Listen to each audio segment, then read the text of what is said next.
रचित मूलाचार ग्रंथ में स्वाध्याय का फल बता रहे हैं, श्रुत के अध्ययन का फल।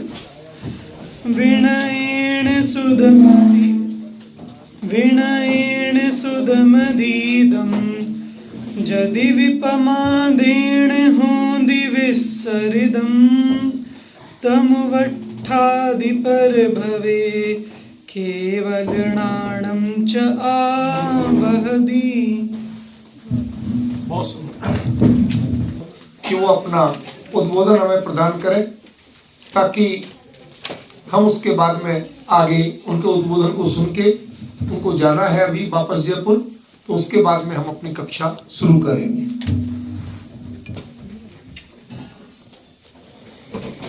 बंद कर दीजिए, ये वाला बेटा चालू नहीं है। भाषा समिति और एलबीएस राष्ट्रीय संस्कृत विश्वविद्यालय प्राकृत विभाग द्वारा आयोजित राष्ट्रीय प्राकृत व्याकरण कार्यशाला के संयोजक श्रीमान प्रोफेसर सुदीप जी, आदरणीय प्रोफेसर दामोदर शास्त्री साहब तथा समस्त प्रतिभागी बंधुओं, आप सभी प्राकृत भाषा को पढ़कर सीखकर उसको जानना चाहते हैं, उसमें कुछ लिखना और पढ़ना चाहते हैं। इसके अलावा प्राकृत साहित्य में जो भी साहित्य है, प्राकृत का जो साहित्य है, उसको पढ़ने की रुचि जागृत करके पढ़ना चाहते हैं। इसलिए इस सभा में बैठे सभी को मैं वंदन, नमस्कार और जय जिनेन्द्र करती हूँ। पाय्य कव्वस्य नमो पाय्य कवम च निम्यम जेण ताहम चिय पणमामो पढ़ियूण यजे विज्ञानन्ति। अब मैं कुछ केवल कोट करूंगी। आप लोगों से एक होमवर्क है, जब यहाँ परीक्षा देकर आप समापन करके घर जाएं तो आपके मोबाइल पर ये 2 पेज जो भी रफ मेरे हाथ से लिखे हुए हैं आपके मोबाइल पर पहुंच गए हैं। इसमें आप किस शब्द में कौन सी विभक्ति, कौन सा प्रत्यय, कौन सी व्याक्ति का विन्यास किस प्रकार है, उसको आप विस्तार से लिखकर और चाहे सर को भेज दें चाहे मुझको भेज दें, इतना एक कष्ट करें। ये एक होमवर्क आपके लिए, सारे इसको रिवाइज करेगा और अगले साल जब आप कार्यशाला के लिए आएंगे तो मेरे ख्याल से आपको बहुत बहुत मदद करने वाला है। फिर यहाँ ये इस बात पर भी विचार हुआ कि शोध के कई आयाम यहाँ सामने आए। एक आयाम जो थोड़ा सा संकेत मैंने पहले किया था कि ये केवल धर्म या अध्यात्म का साहित्य ही इसमें नहीं है। धर्म, अर्थ, काम, मोक्ष चारों पुरुषार्थों का वर्णन विभिन्न ग्रंथों में बहुत अच्छी तरह से दिया है। समय की सीमा को ध्यान में रखते हुए मैं केवल 2-2, 3-3 उदाहरण धर्म, अर्थ, काम, मोक्ष इन सबके दूंगी और कुछ जो हमारे लिए संदेश है छोटे मोटे हल्के फुल्के शब्दों में उनको भी आपके सामने दोहराऊंगी। अब धर्म की परिभाषा कितनी सरल, सटीक और ये है और कितनी वैज्ञानिक है, मैं इस बात पर बल दूंगी कि वैज्ञानिक परिभाषाओं को ध्यान में रखकर अगर आप विज्ञान, साइंस के विद्यार्थी अगर इसको पढ़कर विज्ञान की नई खोजों में मदद कर सकें तो जरूर करें। जस एक प्रयास कर रहा है, Jain academy of JAS, Jain academy of scholars, yes. तो इस प्रकार सबसे पहले बात आई कि जब संसार में जो द्रव्य हैं, जीव और पुद्गल, तो क्या कहा, उत्पन्नैव विगमैव ध्रुवैव, संसार के सारे पदार्थ प्रति समय बदल रहे हैं और समय काल की सूक्ष्मतम इकाई है। एक उदाहरण है मेरे पास, यहाँ पर मैंने 1 लाख कागज की थप्पी बना ली और एक इतनी लंबी सुई बनाकर उसको प्लग इन किया और एक सेकंड में उसने 1 लाख कागज को बेच दिया। तो एक कागज को बेचने में कितना समय लगा? गणित का सवाल है छोटा सा, जल्दी बताएं। 1 by 1 lakh वॉट सेकंड, मतलब 1 सेकंड के 1 लाख हिस्से तो आप सामने देख पा रहे हैं। इस प्रकार जो समय की सूक्ष्मतम इकाई है उसमें प्रमाद नहीं करें। समयम मा पमाये गोयमा। तो हम चलो उतना नहीं जा सकते, हम सर्वज्ञ नहीं है, केवली नहीं है, सेकंड का सुइया तो हम समझते हैं, तो अपने कार्यों को सेकंड के माप पर करें। जो आपको लगता है इसमें 1 मिनट लगेगा, वो सोचने की बजाय आप कहें मेरे पास 60 सेकंड है, मैं इस काम को 60 सेकंड में कर सकता हूँ। तो इस प्रकार अपने कार्यों में एकाग्रता बढ़ाने के लिए काल की सूक्ष्मतम इकाई पर ध्यान दें। और फिर इसलिए एक लक्षण किया, समयाय धम्मे, समता में धर्म है, फिर समानता में धर्म है, सब में आत्म तत्व की दृष्टि से देखें तो वनस्पति में भी प्राण है, 1 इंद्रिय 2 इंद्रिय 3 इंद्रिय 4 इंद्रिय में प्राण है। तो और कोई जीव मरना नहीं चाहता, न मरे ज्यों सवे भी जीव्यों इच्छति, ये हमारे व्यवहार में अगर आया तो निश्चय ही हम एक श्रेष्ठ नागरिक, श्रेष्ठ इंसान धरती पर बनेंगे। और समता अगर आई, धैर्य अगर आया तो हमारे कार्य बहुत आसानी से होंगे। फिर कहा नयवादे न्यूना मुनिणो सिद्धांतिया होंती। छठखंडावन की बात है कि जो नयवाद में निपुण है वे मुनि सैद्धांतिक होते हैं। हमें एक सिद्धांत दिया अनेकांतवाद का कि अनंत धर्मात्मक वस्तु है। हम एक एब्सोल्यूट ट्रुथ हम कुछ नहीं न कह सकते हैं न जान सकते हैं। एक समय में एक ही पर्याय को एक ही दृष्टि से जान सकते हैं और एक ही दृष्टि से कह सकते हैं। अगर ऐसा होगा तो हम में परस्पर कलह कभी नहीं होगा, चाहे परिवार में, चाहे देश में, चाहे विश्व में। इस दृष्टि से हमें इसे समझना होगा। और भाषा की दृष्टि से भी कि न्यूना कैसे बना या मुनिनो कैसे बना इत्यादि इत्यादि समझना होगा। ज्यादा नहीं कहूंगी, बहुत सारी परिभाषाएं और धर्म की हो सकती हैं। मैं आती हूँ अर्थ पर। और धर्म की परिभाषाओं का सार जो आएगा कि मिट्टी में सब भुएसु वैरम मज्जम नके नहीं, आत्माएं समान हैं, लोग समान हैं, सब जीना चाहते हैं, तो मेरी मैत्री सबसे है, किसी से भी वैर नहीं है। अर्थ पुरुषार्थ को कैसे कहा है देखिए, माँ मूल विद्धि विनाशे ही, मूल धन की वृद्धि का विनाश नहीं होना चाहिए। आप मूल धन का संरक्षण करो, ये आर्थिक दृष्टिकोण यहाँ पर प्रस्तुत किया।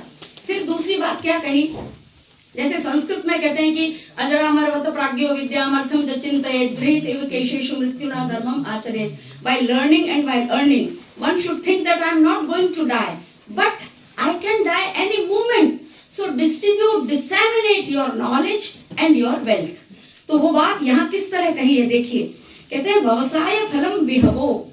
व्यवसाय का फल क्या है कि वैभव प्राप्त होता है। विहवो कैसे बना देखिएगा, विहवस्य विहल जन समुद्धरणम, और जिसके पास वैभव है उसका फल क्या होना चाहिए कि जो विहल जन है, विव्वल जन, विव्वल माने दुखी, परेशान, अभावग्रस्त, कष्ट में, उनका समुद्धार करे। विहलुद्धरणेन जसो, और अगर विहलों का उद्धार करेंगे हम तो हमें यश प्राप्त होगा। और एक जमाना था जब तो कि ये कहते थे कि यश प्रार्थी है ना, जो कवि है वो यश प्रार्थी होता था, वो स्वार्थी नहीं होता था, वो जनता से लालच, धन लोभ की लालसा नहीं करता था इत्यादि इत्यादि। अब आजकल हम धनी ही होना चाहते हैं, लेकिन दरिद्रता की कितनी महत्ता है। अपरिग्रह जो कि स्वयं ग्रहित दारिद्र्य है, हम स्वयं मर्यादा करें। लोग कहते हैं कि अरे क्या तुम अपरिग्रह की बात करते हो, गरीबी में क्या सुख है। हम कहते हैं गरीबी नहीं है, वो हमारे स्वयं द्वारा की गई मर्यादा है। और उसको दूसरे शब्दों में दरिद्र शब्द से कोई भले कह दे तो हमने चाहिए या दरिद्री। आप देखिए क्या लिखते हैं वज्रालग्ग में, दारिद्र्य हे दरिद्रता तुझ नमो, तुझे नमस्कार है। जस पसायण एरिसी सिद्धि, जिसके प्रसार से मुझ में जो गरीबी आई उसके प्रसार से मुझे ये रिद्धि प्राप्त हुई है।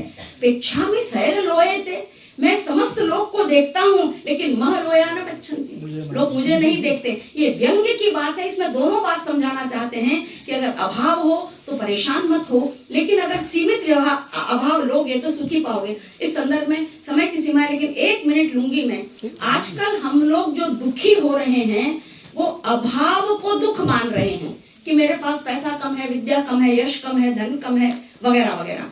और एक हम कष्ट को दुख मान रहे हैं, हाथ कट गया, पैर कट गया, बुखार आ गया, और कोई बड़ा रोग हो गया, कैंसर हो गया, वगैरह वगैरह, इसको हम क्या मान रहे हैं, दुख।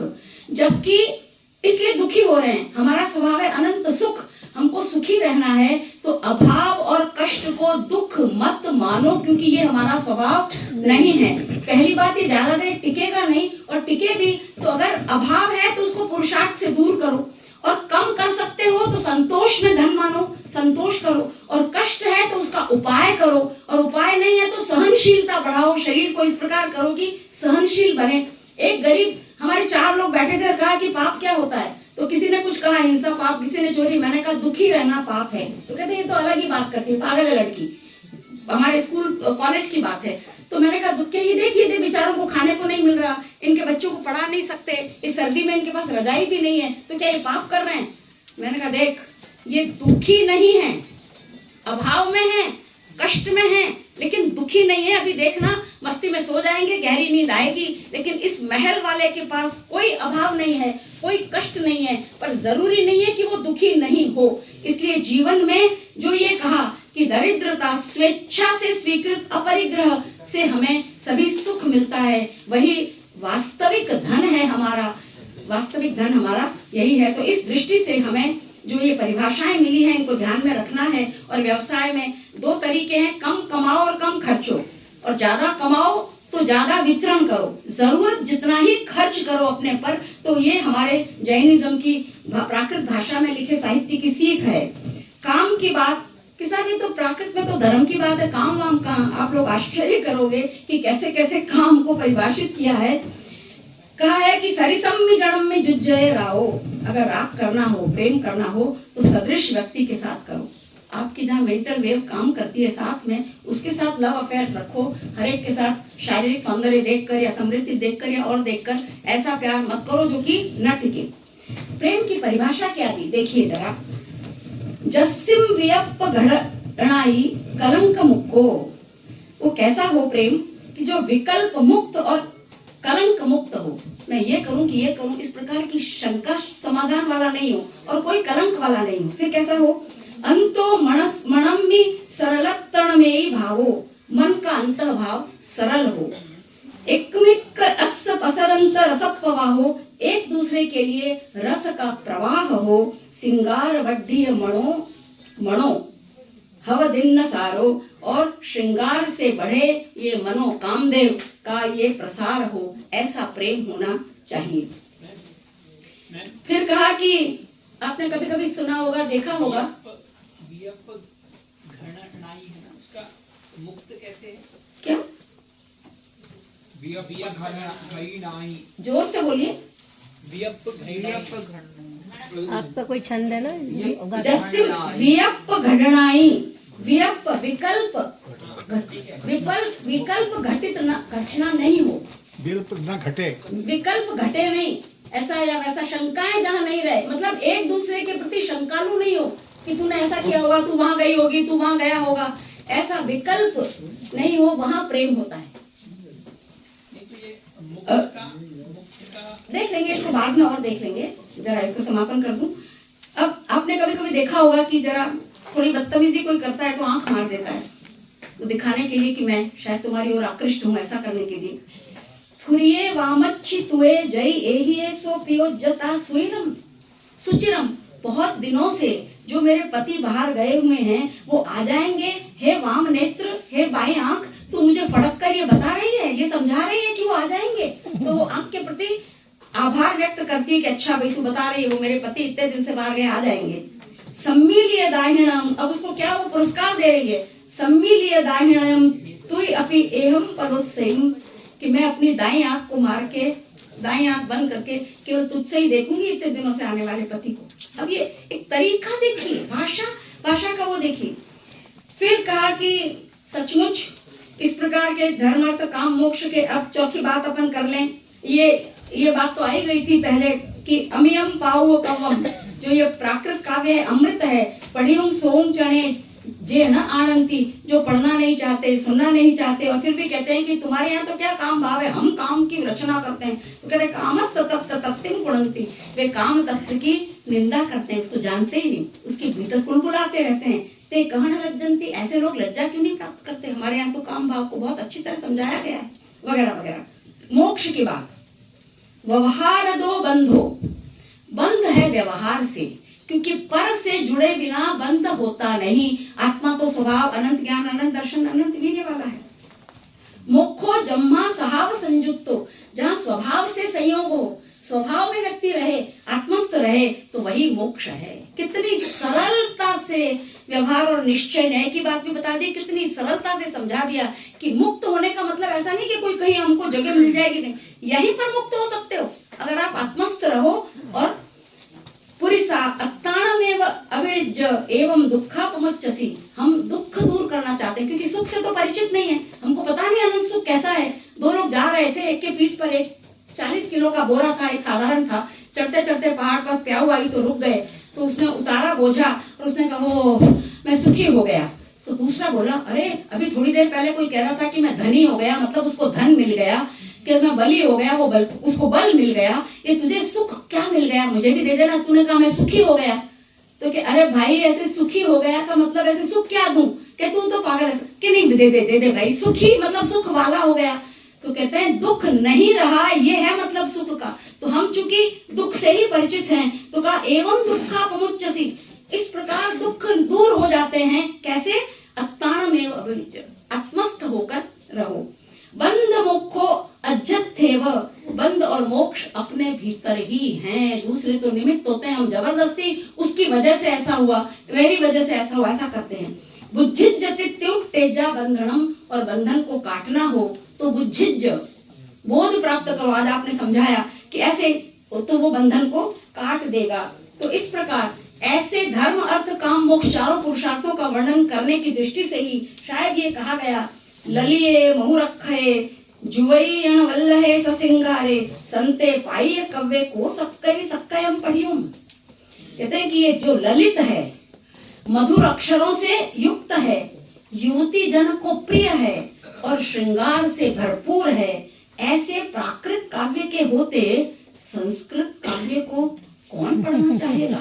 ये प्रशंसा में, पर ये आपने कल कहा कि संस्कृत के बिना प्राकृत नहीं, तो प्राकृत के बिना संस्कृत नहीं, क्योंकि प्राकृत के क्यों इसके बिना नहीं? कि उम्मिलई लायणम पयत छायाए सक्कय वयाणम, सक्कय वयाणम संस्कृत के वचनों का, लायण्यम लावण्य, संस्कृत के वचनों का लावण्य, पयत छायाए उम्मिलई, प्राकृत की छाया से ही उन्मिलित होता है, व्यक्त होता है। पलके खुलना मतलब प्रकट होना, तो ये प्रकट होता है प्राकृत की छाया से ही, जो संस्कृत शब्दों में लालित्य है, लावण्य है। सक्कारुकृष्णेण पयजस्सवि पहावो, कहते संस्कृत के में जो उत्कृष्ट संस्कार की बात है, तो उत्कृष्ट संस्कृत के उत्कृष्ट संस्कारों पे भी प्राकृत का प्रभाव है। तो ये दोनों साथ साथ चलेंगी, और दोनों को, किसी को थोड़ा संस्कृत ज्यादा होगा, किसी को थोड़ा संस्कृत कम होगा, किसी को प्राकृत ज्यादा होगा, कम होगा, लेकिन हमको दोनों पढ़ना पड़ेगा। और तब हम प्राकृत के जितना भी साहित्य है, उस साहित्य को हम पढ़कर उसका आनंद ले सकेंगे। 4 पंक्तियां और कहने के बाद अपनी बात समाप्त करती हूँ कि किस प्रकार मनोवैज्ञानिक दृष्टिकोण वहाँ उपलब्ध है। हम कहते हैं कि हेरिडिटी और एनवायरनमेंट दोनों काम करते हैं। एनवायरनमेंट की बात तो वो जगह जगह करता है कि पुरुषार्थ के बिना कुछ नहीं हो सकता, है ना, क्योंकि केवल अगर भाग्य हो, केवल नियति हो, केवल यदृच्छा हो, जो कारण की बात करते हैं वगैरह वगैरह, तो पुरुषार्थ प्रधान है, ये बात वो तय कर चुके। लेकिन एक बात और कहते हैं, हेरिडिटी की बात करते हैं, वो कहते हैं कुलोहिदो मेधावी स्वभाव, कि किसी का मेधावी स्वभाव होता है तो कुल से भी प्राप्त होता है, हेरिडिटरी भी उसमें आता है। इसके अलावा हमें कुछ संदेश दिए हैं इस प्राकृत भाषा ने। वो संदेश हैं, तथा हस जन न हसिज्जसि, उस प्रकार हंसो कि लोग तुम पर नहीं हंसे। इस प्रकार खुश रहो कि लोग तुम पर तुम्हारा वो नहीं करे। ऐसा नहीं कि तुमने कमाया तो तुम अपने ही अपने पर कर रहे हो, किसी आसपास का भी ध्यान नहीं रख रहे हो, परिवार वाले का भी, तो ऐसा मत करो। पर पीड़ा कारणम हासम न सेवियम, दूसरे को पीड़ा पहुंचाए ऐसी हंसी का सेवन नहीं मत करो। नो मौकरी, नो मजाक, किसी को छोटा मत समझो, किसी के सामने ऐसा मत करो। आमी सुहम दुखम वा ही असमवत्था कहे दित्ति, मालविका मित्र का कहते हैं कि आगामी सुख और दुख ये हृदय की अवस्था बता देती है। आपके हृदय की क्या अवस्था है, आप अगर अपने आप में देखो तो आपको पता चल जाएगा कि अब आपको सुख मिलने वाला है कि दुख मिलने वाला है। और अंत में गुणोक्खु अनुरास कारणम, परस्पर जो अनुराग होता है, चाहे वो पिता पुत्री में हो, माता पुत्री में हो, पुत्र पुत्र में हो, भाई में हो, दोस्तों में हो, अपन आपस में सब में हो, उस अनुराग का कारण निश्चय ही गुण होता है और कुछ नहीं। इसलिए हम यहाँ प्राकृत भाषा व्याकरण के माध्यम से सीखकर कैसे गुण पैदा करें और कैसे प्राकृत के साहित्य को पढ़ने की रुचि पैदा करके उस साहित्य को पढ़कर उसको अपनाएं, विश्व तक पहुंचाएं कि हमारा साहित्य इतना समृद्ध है, वो साइंटिफिक है, वो व्यावहारिक है, वो नैतिक है, वो आध्यात्मिक है और सबसे पहले वो मानवीय है। बहुत बहुत धन्यवाद।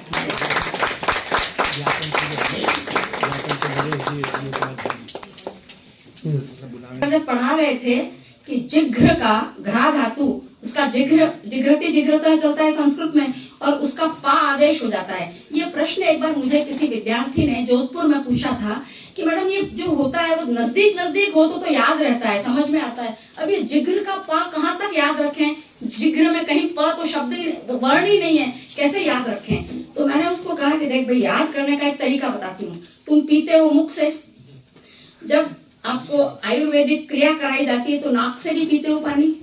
इसके अलावा आपका एक ENT डिपार्टमेंट होता है, ईयर, नोज और थ्रोट, ये तीनों का रास्ता एक है। तो ये पीना आपका नाक से भी होता है तो घ्राण से भी ग्रहण होता है, इसलिए इसको याद रख लेना कि जिघ्र का पा आदेश होता है। तो ऐसे कई कई चीजें जो याद करने के लिए कुछ क्लिक करवाना हो तो ऐसा भी आप लोग कुछ अपने दिमाग में क्लिक कर सकते हैं। अच्छा, इसका ये होता है, ये इस वजह से होता है, इस भाषा में ऐसा कहते हैं तो इसलिए होता है, ये लोग ऐसा व्यवहार करते हैं इसलिए ऐसा होता है, कई तरीके हैं। तो इस दृष्टि से व्याकरण का तो आप करा ही रहे हैं, इसलिए अभी मैं क्षमा चाहूंगी, लेकिन आपने मुझे जो अवसर दिया और खास तौर से सुदीप भाई ने जो सीखने का अवसर दिया, आप लोगों की सानिध्य का अवसर दिया, आप सब लोगों के साथ जो उत्साह जगाया मेरा, मैं बहुत बहुत आभारी हूँ। और इस बात को सदा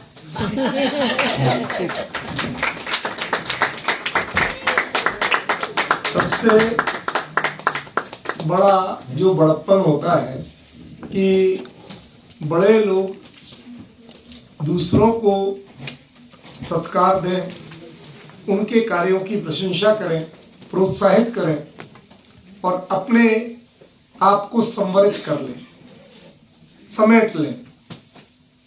आपको हमने बुलाया था, आपसे बहुत कुछ सुनना था, बहुत कुछ तैयारी भी आप करके आई थी, लेकिन उसके बावजूद जो यहाँ की व्यवस्था, जो सिस्टम चल रहा था, उसके अनुरूप आपने अपना भरपूर योगदान दिया। हमारे लिए उपस्थिति से भी, मार्गदर्शन से भी और विशेष उद्बोधनों से मैं आदरणीय प्रोफेसर सुषमा सिंह जी का हृदय से आभारी हूँ, कृतज्ञ हूँ और आपसे अपेक्षा करता हूँ कि आगामी कार्यक्रम में भी आप रहेंगे। मैं आपको सूचना देना चाहता हूँ कि डेट आपको बताई जाएगी। यहाँ पर आचार्य कुंद स्मृति सौरसैनिक प्राकृतिक व्याख्यानमाला होती है, वार्षिक एक कार्यक्रम होता है। उस कार्यक्रम में मुख्य वक्ता के रूप में हमने प्रोफेसर सुषमा सिंह जी को निमंत्रित कर लिया है और उन्होंने उसकी विधि दी है। हम बहुत बहुत आभारी हैं आपके, स्नेह बनाए रखिए। अच्छा, एक जो आप लिख के कुछ लाई थी ना, उसकी कॉपी देने में हमें भारतीय भाषा समिति को देना पड़ेगा। लिख के क्या लाई थी?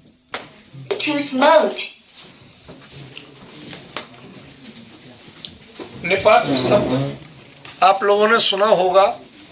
मैं इसके बारे में कुछ भी बोलूं, इससे बेहतर समझता हूं कि गुरुजी निपात शब्द का वास्तविक स्वरूप होने को तो अव्यय भी है। अव्यय और निपात में क्या अंतर हो जाता है? किसी को निपात ही क्यों कहा जाता है? क्या निपात से अव्यय बनते हैं या अव्यय को निपात कहा जा सकता है, या दोनों चीजें अलग अलग हैं? मैं समझता हूं कि यदि इस विषय पर हम चर्चा करें, उसके पहले इसका स्पष्टीकरण गुरुजी करें तो बहुत अच्छा होगा। निपात का मतलब है कोई चीज, कोई शब्द हम किसी अर्थ विशेष में डाल दें, बस इसी में प्रयुक्त होगा। वो सामान्य नहीं होता है, शुरू होता थोड़े से फिर बढ़ जाता है। जैसे आपको समझाने के लिए कह रहा हूँ, जैसे इलू इलू, आई लव यू, इलू इलू गाना भी है, तो उसका वो इलू जो है वो निपातित हो गया I love you. I love you नहीं बोल पा रहे, इलू इलू झम्पी, उस चीज में वो शब्द उस विशेष रूप से वो उसमें आ गया। सामान्य प्रयोग तो नहीं, धीरे धीरे आ गया, लोग उपयोग करने लगे। ऐसे ही बहुत से शब्द हैं, अपन है, देशी शब्द में वही चीजें हैं। देशी शब्द जो है वो ऐसे ही निपातित ही समझना चाहिए कि वो एक निपातित हो गए, हमने इसको स्वीकार कर लिया। जैसे अपन जाएंगे, अपन शब्द आपको हिंदी कोश में नहीं मिलेगा, वो आपको बनाया हुआ है करके। ऐसे निपातित का मतलब है किसी चीज में इसका ये अर्थ ले लिया जाए। हम लोग कहते हैं ना कि पाकिस्तान जाना है, तो हम लोग बाथरूम जाने के लिए पाकिस्तान बोल देते हैं, लोग बोल देते हैं। तो हमने उसको निपातित, उस चीज को उस अर्थ में कर दिया। बस वो उसको मत पूछिए कि क्या प्रकृति क्या प्रत्यय है, मत पूछिए, निपातित है। ऐसे बहुत से संस्कृत व्याकरण में तो निपातित कितने हैं शब्द, निपातित है। तो वो सब यही है कि बोलने वाले बोल रहे नहीं लगे, अब बोलने लगे तो उसको कैसे मानेंगे, किस में डालेंगे, क्योंकि नाम आख्यात उपसर्ग निपात 4 ही है, इन चारों के अलावा कोई भाषा नहीं होती है। तो नाम हुआ, शब्द, आख्यात हुई क्रिया, उपसर्ग जानते ही हैं। उपसर्ग तो पता है विप्रय अर्थ में समय, निपात का जो है वो एक विशेष अर्थ हो जाता है। प्रय तो चेंज हो सकता है, प्रहार लिखेंगे दूसरा हो जाएगा, प्रभाव लिखेंगे दूसरा अर्थ हो जाएगा, पर निपातित जो है वो एक विशेष रूप से है। और अब ये भी एक प्रकार से निपातित ही समझना चाहिए, उसका कोई प्रतिपत्ति हमें पता नहीं चलता है, तो ऐसा करके मैं मानता हूं। बहुत धन्यवाद। देखिए, मैं जो कहना चाहता था उसके पहले मैंने आपसे विशिष्ट विद्वान के रूप में स्पष्टीकरण जरूरी समझा। आपने बताया, हम लोग में ऐसा प्रयोग करते हैं कि कोई व्यक्ति अपना आदि अंत, माता पिता कुछ नहीं बताए तो हम लोग उससे कहते क्या खजूर के पेड़ से टपके थे। मतलब आप और छोर कुछ बता नहीं रहे हो, ये तो सही है, लेकिन हो कहां से, परिचय क्या है, क्या कुल है, क्या शील है, कुछ नहीं बताया जाए। ऐसे ही जिसके बारे में है तो, लेकिन कहां से आया, कैसे आया, ये कुछ नहीं बताया जा सके, इस अर्थ में निपात संज्ञा है। यदि उसका परिचय दिया जा सके कि इस धातु से बना, इस प्रत्यय से बना, इस गण का है, कुछ भी बताया जा सके तो वो निपात नहीं कहा जाएगा। ठीक है। निपात का सबसे बड़ा जो पॉइंट है, व्यंग्य है, वो व्यंग्यार्थ यही है कि जिसके बारे में कोई परिचय नहीं, खजूर के पेड़ से टपका। लोक में मुहावरा चलता ना, खजूर के पेड़ से टपके। खजूर के पेड़ से तो खजूर ही टपक सकता है, और कोई कैसे टपक सकता है, इंसान कैसे टपक सकता है, गिर के टपक जाए बात दूसरी, लेकिन उसका परिचय तो होगा नहीं। मैं आपको कोई व्यंग्य नहीं कर रहा हूं, उसका वास्तविक अर्थ बता रहा हूं, ठीक है ना। तो निपातना तो उसकी जो सिद्धि की, बहुत सारे शब्द हैं, निपातन है, लेकिन जो अव्यय है वो सारे निपातन नहीं है। अब जैसे कुत्र है तो उसकी मूल शब्द या धातु भी होती है, उसमें प्रत्यय भी होता है, लेकिन उसके रूप नहीं चलते। सारे निपात अव्यय होते हैं, यह सही है। क्यों? क्योंकि वो एक निश्चित अर्थ में रूढ़, उनके रूप नहीं चलेंगे। सारे निपात अव्यय होते हैं, लेकिन सारे अव्यय निपात नहीं होते। निपात वो चीज है जिसका आप परिचय ही नहीं दे सकते, आइडेंटिफिकेशन नहीं बता सकते, वह है और उसकी मीनिंग है, ये व्यक्ति है, इसका ऐसा नेचर है, ये तो हम बता सकते हैं, लेकिन ये नहीं बता सकते कि कौन है, कहां से आया है, किसका है, किस देश का है, कुछ नहीं बता सकते। ठीक है ना, उसको निपात कहते हैं। मैं आपको बताऊं, बीरबल के समय एक इस निपात की समस्या उत्पन्न हुई थी। एक व्यक्ति, ऐसे निपात की नहीं, मतलब बता रहा हूं समझने के लिए, दृष्टांत मात्र है, कि एक व्यक्ति आया, वो कई देशों की भाषाएं धारा प्रवाह बोलता था, उसका उच्चारण भी उस भाषा के, उस देश के अनुरूप होता था। सीधे बैठो बेटा, क्या हो गया? तो ऐसे होने के कारण उसने अकबर के दरबार में चैलेंज दिया कि क्या आपके यहां बड़े बड़े विद्वान हैं, कोई बता सकता है कि मैं कहां का हूं और मेरी वास्तविक भाषा क्या है? अकबर ने बीरबल को कहा। बीरबल ने कहा, महाराज अभी ये बहुत थके आए हैं, कई देशों की यात्रा करके आए हैं, आज इन्हें विश्राम करने दो, कल अपन दरबार में शांति से सुनेंगे, फिर इनको बताएंगे, निर्णय करेंगे। मान ली गई बात। अकबर जानता था कि बीरबल कह रहा है तो चतुराई से कह रहा होगा, कुछ उस कारण होगा। अब बीरबल ने उसको जाके सुला दिया आराम से, बढ़िया मखमली गद्दे पे, शानो शौकत से, पूरे दासियां पंखे जल रही, सुला दिया, सो गया। अब उसके ऊपर जाके बर्फीला ठंडा पानी लिया और एक बाल्टी पानी में फेंक दिया। वो बड़बड़ाते उठा, जो बड़बड़ाते उठा, पानी पड़ा और बड़बड़ाया। अब जो निकला वो उसकी असली भाषा थी। राम राम कहा तो लग गया, अल्लाह जो कुछ भी कहा वो उससे पकड़ा गया। समझ गए ना? तो किसी की कोई तो पहचान का कारण बनेगा, पर निपात की पहचान का कोई कारण ही नहीं बनता। उसको भले आदमी को खुद ही पता नहीं मैं कहां से आया हूं, तो बताएगा क्या? दो चीजों में अंतर बताया मैंने, ठीक है। लेकिन अव्यय जितने होंगे उनके सारे परिचय मौजूद है, सर्वत्र कुत्र अत्र तथा यथा। समझ रहे ना?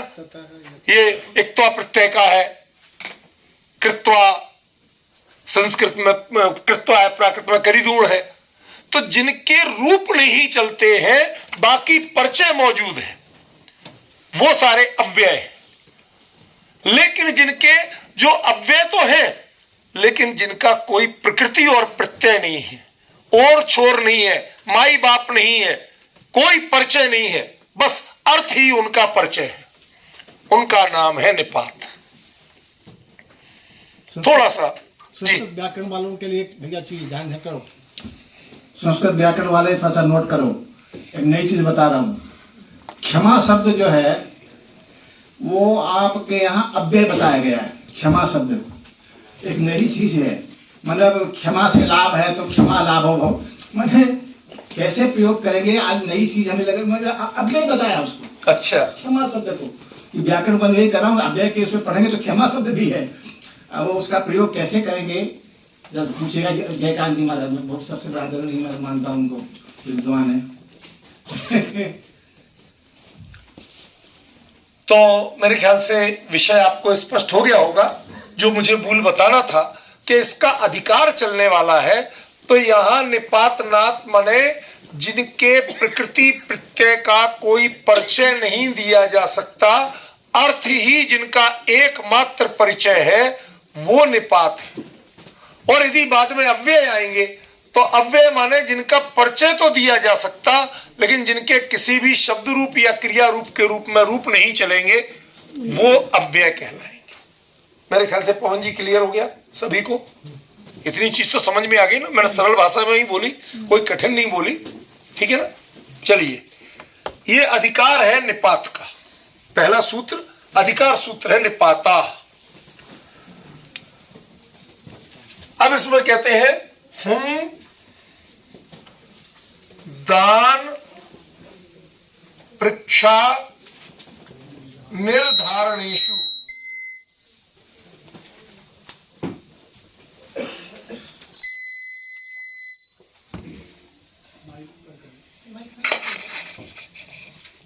हम दान परीक्षा निर्धारणेषु, ठीक है।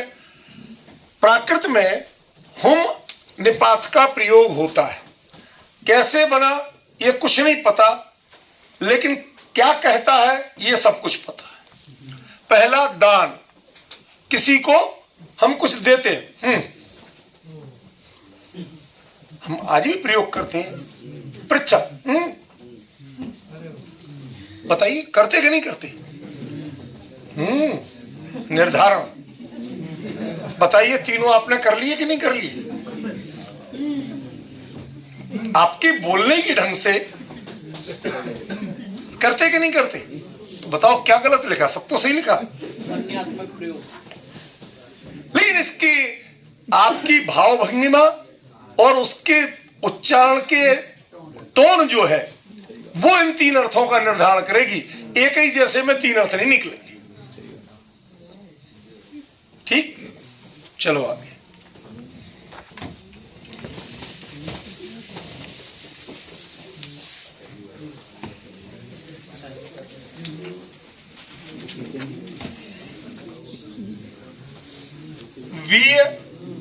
वे नहीं, अच्छा ये अच्छा ही सूत्र था। ये आप लोग हमें नहीं। क्यों मजबूर कर रहे हैं कि मैं कुछ कहूं आपको? जोर से अति कर दी है आप लोगों ने। प्रबुद्ध होने का मतलब ये नहीं होता है कि हम पूरे को डिस्टर्ब करेंगे।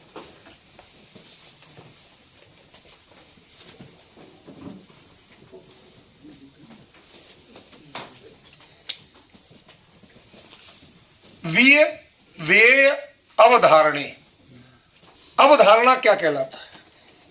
हम आपस में प्रयोग करते हैं कि मेरी उसके बारे में अवधारणा ठीक नहीं है, ये समीचीन प्रयोग नहीं है। अवधारणा माने दृढ़ निश्चय, कंफर्म करना, समझ गया ना? ये बिल्कुल ऐसा ही है, मैं अच्छी तरह जानता हूं ये ऐसा ही आदमी है। वीय और वेय अवधारणार्थक जो प्रयोग होते हैं, चाहे निपात के हो चाहे अव्यय के हो, उसको आपको याद रखना होगा। पूछा जा सकता है कि वी अव्यय किस अर्थ में आता है, वे अव्यय किस अर्थ में आता है, समझ गए ना? तो आपको अर्थ बताना होगा, ठीक है? कोई कठिन नहीं है, दुविधा वाले नहीं पूछेंगे, लेकिन जो स्पष्ट है उतना तो पूछा जा सकता है।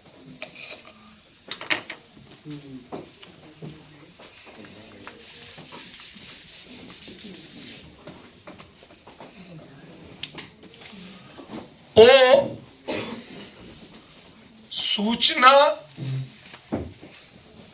पश्चाताप,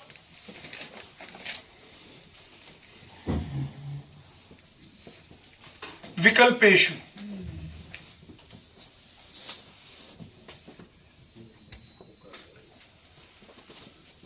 इसको भी हमें बोल के ही समझना होगा, अकेले ओ से क्लियर नहीं होगा, अकेले अर्थ से क्लियर नहीं होगा। जैसे हो आपको तो बुंदेलखंड में हाउ, हाँ, ये आप सोचिए, आप जब इस ध्वनि का अलग अलग भाव भंगिमाओं के साथ, अलग अलग वायु के उतार चढ़ाव, उदात्त अनुदात्त के साथ प्रयोग करते हैं, तो ये अर्थ क्लियर होता है। ओ, जब आप मैच वगैरह देखते हैं तब आप इस निपात का बड़ा अच्छा प्रयोग करते हैं। हो, वो मारा और वो ओ,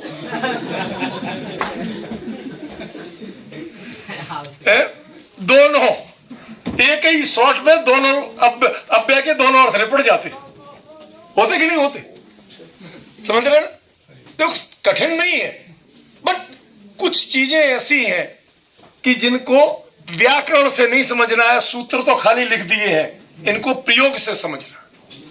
यदि आप प्रयोग नहीं करेंगे तो रटते रह जाओ, कभी समझ में नहीं आएंगे निपात, क्योंकि इनमें अर्थ की प्रधानता है, और अर्थ आएगा आपके टोन से, अर्थ आएगा आपकी भाव भंगिमाओं से। शब्द में इतने अर्थ नहीं छुपे हुए। शब्द में अर्थ तब छुपे होते हैं कि जब उनके प्रकृति और प्रत्यय निर्धारित होते हैं। वह धातु इस अर्थ की है, यह प्रत्यय इस अर्थ का है, तो इसका यही अर्थ होगा। कुत्र ये अव्यय है अकेला, लेकिन अर्थ निश्चित है। कहां पर? अकेले रूप नहीं चलते, पर वो निपात नहीं है, सुनिश्चित अर्थ है।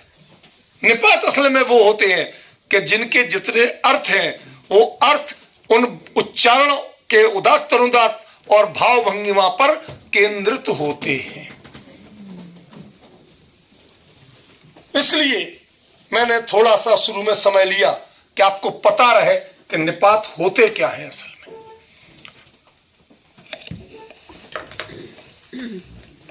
क्लियर हो गया?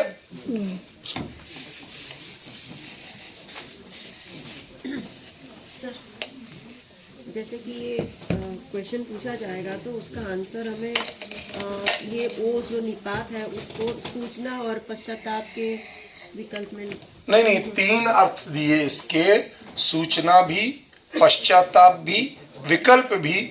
आपको वहां पेपर में बोल के नहीं बताना है, आपको सिर्फ लिख के बताना है। तो आप लिख देना कि इसके तीन अर्थ हैं, सूचना, पश्चाताप और विकल्प।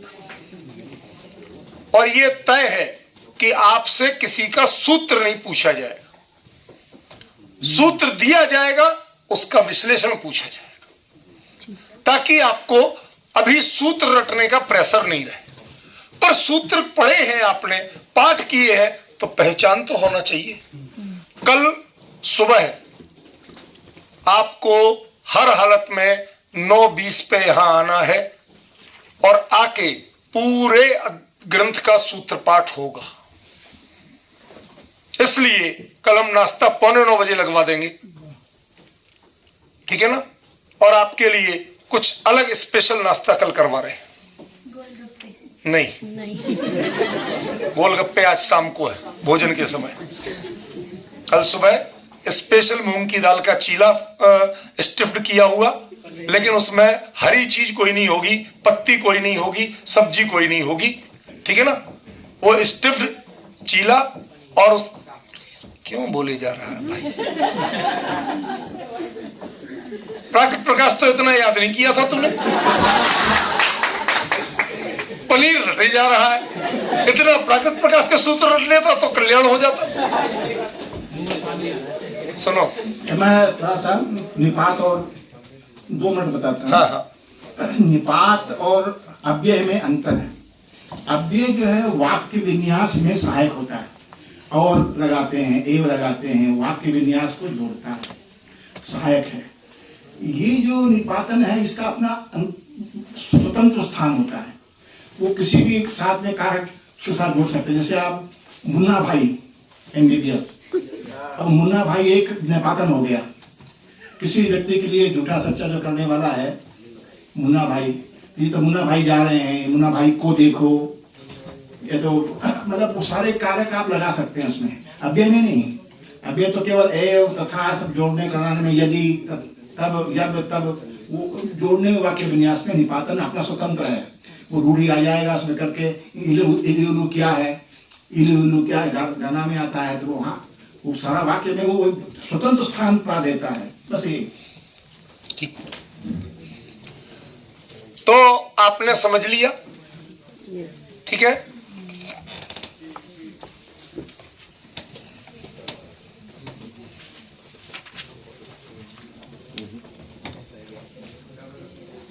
इर, किर, किल,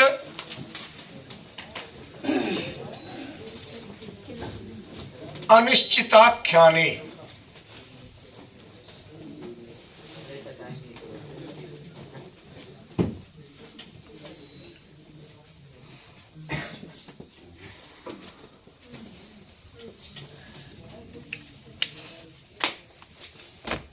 ध्यान रखना ये तीनों अव्यय निपात प्राकृत में जो ये मीनिंग दी है, इन मीनिंग से ठीक विपरीत भी प्रयुक्त होते हैं। निश्चयार्थक या अवधारणार्थक भी प्रयुक्त होते हैं। कब? जब इनके साथ प्रश्नवाचक का प्रयोग ना किया जाए। ये 3 अर्थ तब निकलते हैं, अनिश्चिताख्यान अर्थ तब निकलता है इन तीनों का, जब इनके साथ क्वेश्चन मार्क प्रयोग किया जाए, प्रश्नवाचक चिन्ह प्रयोग किया जाए। एवं इर निश्चयार्थक, एवं इर ऐसा है क्या? अब ये हो गया अनिश्चयार्थक। नहीं, आप तो श्योर हो ही नहीं, श्योर नहीं हो जब तो अगले से पूछ रहे। एवं किल, एवं किर, ये तीनों का अर्थ अनिश्चयार्थक भी है और निश्चयार्थक भी है। ग्रंथकार ने मात्र एक दिया है, संभवतः उनके उपयोग में, उनके अवधारणा में उस समय मात्र इनका प्रश्नवाचक स्वरूप रहा होगा, वरना कुंद कुंद के ग्रंथ पढ़िए, किर किल इनका प्रयोग उन्होंने ज्यादातर अवधारणा निश्चय के अर्थ में किया है।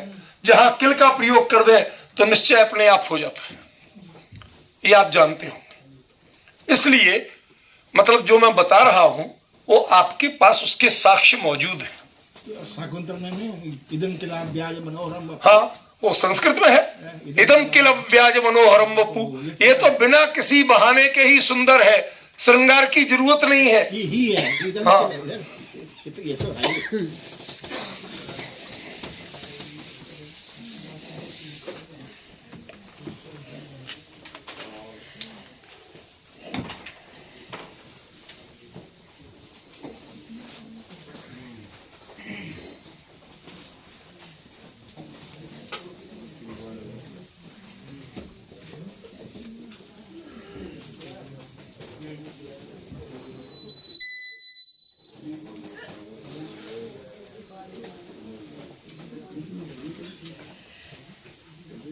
दो निपात यहां बताए जा रहे हैं, वो है हुम और खू। अब ये खू जो है अकेला खू भी हो सकता है बिना का के।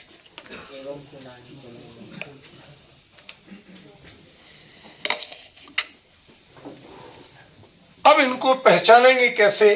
क्या ये निश्चय है, वितर्क है कि संभावना है? ये सब उच्चारण, ये आपकी टोन पर डिपेंड करेगा। बॉडी लैंग्वेज पर भी सारा कुछ उस पर ही घूम जाएगा। इसलिए जब तक आपके भाव भंगिमा और उदात्त अनुदात्त ये अर्थ की अभिव्यक्ति में एकमात्र कारण बनते हैं, तब तक वह अव्यय नहीं है निपात।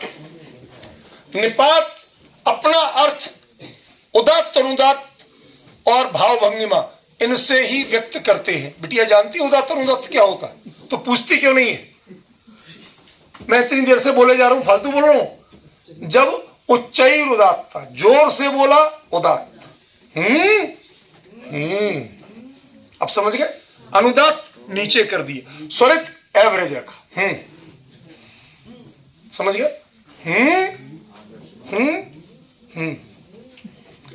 समझ गए? इस तरह से इसको कहते हैं उदात्त, अनुदात्त और स्वरित। तो स्वरित माने मध्यम, बिल्कुल नॉर्मल, ठीक है। तो इनसे और आपकी भाव भंगिमा से, भाव भंगिमा मीन्स बॉडी लैंग्वेज, इनसे जो जब जिसका अर्थ पर क्लियर हो, परफेक्ट बने, तो उसको कहते हैं निपात। और जिसका अर्थ उनके प्रकृति और प्रत्यय, उसकी कमी सिर्फ इतनी होती है कि रूप नहीं चलते,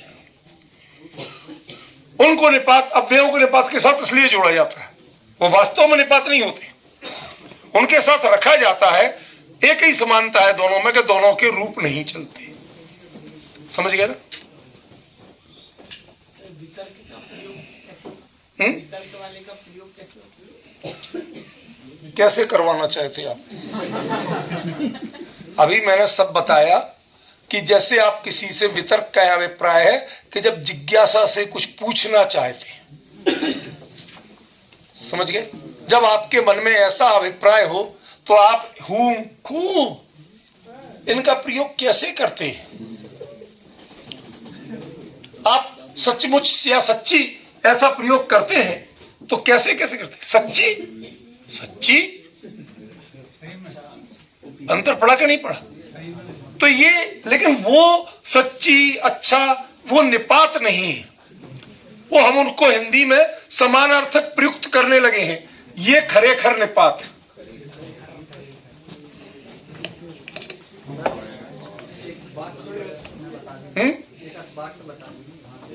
अरे वही की वही बात। जब रात भर रामायण पढ़ी, सवेरे पूछते राम राक्षस के रावण। जब मैं बताता जा रहा हूँ बॉडी लैंग्वेज और उदात्त अनुदात्त स्वरित, तो वाक्य में ये दो चीजें कहां से लाऊं मैं? धन्य हो प्रभु, धन्य हो। ये तो ऐसे हो गई बात कि एक मियां छक्कन थे, पुराने नवाब, तो वो अपने बोलते कि बच्चे कहीं बात कर रहे थे, ओलंपिक ओलंपिक। कहते अबे तुम लोग क्या जानो ओलंपिक, हमारी दादी जान थी, ओलंपिक की ऐसी सब्जी बनाती थी कि उंगलियां चाटते रह जाते थे। तो उन्होंने कहा नवाब साहब जाओ, काहे को परेशान हो रहे हो, ओलंपिक खेल का नाम है, सब्जी का नाम नहीं है। हाँ मैं वही कह रहा था, जब मैं छोटा था ना तो अपनी गली में ओलंपिक ओलंपिक खेला करता था। कहते ओलंपिक किसी खेल का नाम भी नहीं है, खेल के आयोजन का नाम है। अब नवाब साहब अपनी दाढ़ी खुजाते हुए चुपचाप चले गए, समझ में नहीं आ रहा। हमने दो बातें बताई, दोनों ही झूठ निकल गई। तो पहले चीज को समझो तो जब तो बोलो। नहीं समझे, मैं इतनी समझाता जा रहा हूं और ये फिर भी वही को वही। जो समय साल में आधा खू मज्जनाने वो यही है। देखो निश्चय दिया कि नहीं दिया?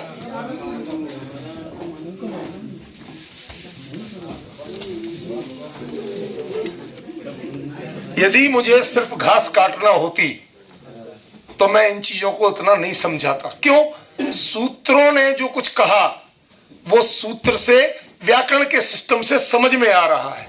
ये चीजें ऐसे नहीं समझाऊं तो आपको समझ में ही नहीं आएंगी। इसलिए मैंने खुद बोलने के पहले गुरुजी से कहा कि थोड़ा आप बताओ।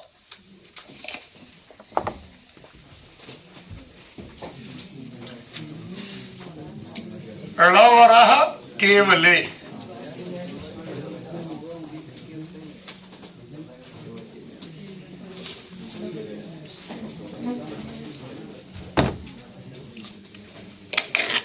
पवन जी आपसे पूछे, आप अभी तक तो बचते रहे, आज फंस गए। आपके उदयपुर साइड णवरा किसे कहते हैं? णवरा, ये तो नवरा। शांत, थोड़ी सी सब्र रखना सीखो। हाँ, भाई कोई काम काज तो है नहीं भाई, यही है जो कुछ है, योग्यता के नाम पे जियो, जो है यही है। हाँ बोलते होंगे। मैं तो उदयपुर सबसे पहले जब पढ़ने गया तो वहां पर हमें एक से एक चीजों से परिचय मिला। निगुरा जो है निर्गुरु का है, बिना गुरु का जो होता है निर्गुरा। वो उसका अर्थ जो है वो एक्चुअली जो गुरुजी बता रहे हैं वो सही है। हमारे देश में जिसका गुरु नहीं उसके ज्ञान को कभी प्रामाणिक नहीं माना गया। पोथी पढ़ के, कबीर लिखता है पोथी पढ़ पढ़ जन्म हुआ। आगे की बात छोड़ दीजिए गुरुजी, आगे की बात से अनर्थ हो जाता है। वो पोथी पढ़ना, पोथी क्या करेगी? जितनी आप में अकल होगी उतनी तो समझेंगे, पर उसका जो वास्तविक अभिप्राय है वो तो गुरु समझाएगा ना। आजकल जो ऑनलाइन का जमाना है, हमसे बहुत कहा गया ऑनलाइन ऑनलाइन ऑनलाइन, मैं बिल्कुल नहीं करूंगा। करवा दिया, बात दूसरी है कितने समझते हैं, कितने एकाग्रचित से सुन रहे हैं। यहां मैं आपको टोक सकता हूं कि आप क्यों सुन नहीं रहे, क्यों देख नहीं रहे, क्या कर रहे हो। वो कुछ भी करे, वो सुन भी रहे या नहीं सुन रहे हमें क्या पता। लिंक कौन है ये सही है। इसलिए शिक्षा की पद्धति अभी और कभी तक यावत जीवन मैं सिर्फ ऑफलाइन मानता हूं, ऑनलाइन को मानता नहीं। ऑनलाइन सूचना की पद्धति हो सकती है क्योंकि ये सूचना प्रौद्योगिकी है, ये शिक्षा प्रौद्योगिकी नहीं है। इसका नाम ही सूचना प्रौद्योगिकी है। ये इंफॉर्मेशन दे सकती है, सिखा नहीं सकती है। सिखाने के लिए आपको कोई ना कोई गुरु चाहिए जो आपको प्रैक्टिकली सिखाएगा उस चीज को, चाहे बोल के सिखाए, करके सिखाए, किसी रूप में सिखाए। लेकिन वो हमारे यहां शिक्षा को सीख कहा गया। धर्म सिख, दुनिया में समझदार तो अकेले सिख है। आप लोगों को क्या होता है, मैं मजाक कर रहा हूं? नहीं, किस बात का मजाक उड़ा रहे हैं आप? मैं गंभीरता से बोल रहा हूं, मजाक नहीं कर रहा हूं। थोड़ी सी शालीनता रखी। क्यों कह रहा हूं? उनके गुरु ने जो सिखाया, किसी में वो कंफर्ट नहीं है। इतने बाल रखना, दाढ़ी मूछों सिर के, कंफर्ट नहीं है। सरदारनियों से पूछो और खुद उनसे पूछो, आज कितने ही मौने होने लगे। क्यों? परेशान थे तब ना। लेकिन फिर भी गुरु ने सिखाया, शिष्य ने उस पर तर्क और वितर्क नहीं किया, उसको जीवन में अपनाया। इसलिए शिक्षा सीख का नाम है। शिक्षा ना पढ़ाई है, ना लिखाई है, ना डिग्री है, ना उपाधि है। कोई अंक तालिका शिक्षा नहीं है। अंक तालिका से कोई मूल्यांकन नहीं होता। असली मूल्यांकन आपने जीवन में उसे कितना अपनाया, कितना उतारा है, कितना प्रैक्टिकल में लिया है, वो आपकी शिक्षा है। इसलिए मैं जो कुछ बता रहा हूं, ये निपात में यदि शिक्षा नहीं दी जाए, सिर्फ बुक दे दी जाए, तो आपको कुछ भी समझ में नहीं आएगा। लिखा है लेकिन आप समझोगे क्या?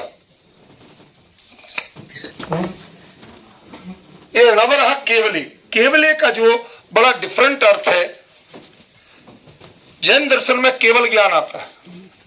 केवल ज्ञान माने ओनली ज्ञान, जी नहीं तो सबसे बड़ा ज्ञान, लोकालोक को जानने वाला ज्ञान कुछ भी नहीं है।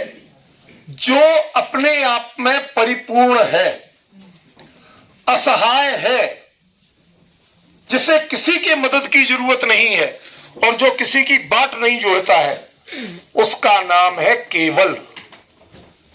णवरः केवले। अब तो केबल लग जाता है चैनल वाला। हाँ, वो चीज अलग है। बेटा ये चलवा दो, यदि चलते हो तो, काय को परेशानी कर रहे, चलवा दो। नहीं सर, थोड़ा बहुत अंतर पड़ता ही है, इतने लोग बैठे। और यहां हमने देखा है, शायद मैं अपने 38 साल के जीवन में, खैर इसको बने तो 38 साल नहीं हुए जब से बना, कभी कभार किसी आयोजन में थोड़ी बहुत देर के लिए इससे भी ज्यादा बढ़ता था, लेकिन 10 दिन तक ये पूरा इतना भरा रहा, सुबह से शाम तक। कुलपति जी भी कह रहे थे पहला प्रयोग है, हमने आज तक नहीं देखा। कहते कैसे बांध, उन्होंने हमसे पूछा, कहते बांधते कैसे हो इनको? मैंने कहा कोई रस्सी नहीं है मेरे पास। मैंने कहा मैंने डांटता भी हूं, पुचकारता भी हूं, हर चीज करता हूं, घर के माँ बाप जैसे करते हैं बच्चों को, मैं अपना मानता हूं, गैर नहीं मानता। उससे बंधे हुए हैं, मैंने कहा किसी से नहीं बंधे। अटेंडेंस दे दीजिए पीछे की। रस्सी जो नहीं, रस से बंधा हुआ है आपने, रस बनारस हाथरस।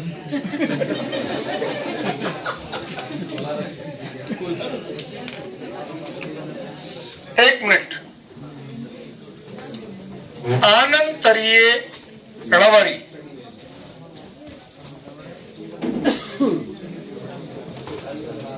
जरा थोड़ा पहचानने की कोशिश कीजिए क्या कह रहे हैं आचार्य। अभी किया था रवर और अब रवारी, दोनों में थोड़ा अंतर है। एक अकारांत है, एक इकारांत है, निपात दोनों है, कोई डेफिनेशन दोनों की नहीं है, प्रकृति प्रत्यय दोनों का नहीं है, पर यह कंटिन्यूटी में होता है। जब किसी बात को किसी से कंटिन्यू किया जाए, रवरी केवलम, कुंद कुंद कहते हैं, है ना कथा, रवरी रसुलो विहत्तस एयत्तस्सुवलंभो रवरी रसुलो विहत्तस। ये उस कंटिन्यूशन का है कि संसार में किसी जीव को, कौन है, गरीब है तो उसको भी नहीं है, अमीर है उसको भी नहीं है, लूला लंगड़ा कुरूप है उसको भी नहीं है, सर्वांग सुंदर है उसको भी नहीं है, धनी है उसको भी नहीं है, भिखारी है उसको भी नहीं है। ये आनंतर्य चल रहा है, कंटिन्यूटी चल रही है कि एकत्व का उल्लंघ किसी को भी सुलभ नहीं है। तब उन्होंने रवरी का प्रयोग किया।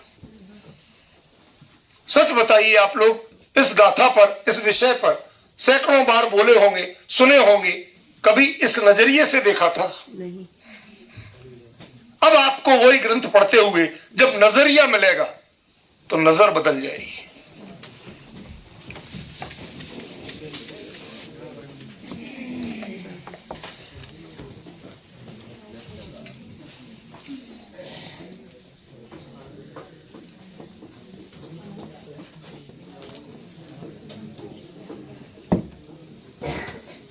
पिछले वाले सूत्र में जो ये नवर केवले आया था उसमें परिपूर्ण के उसमें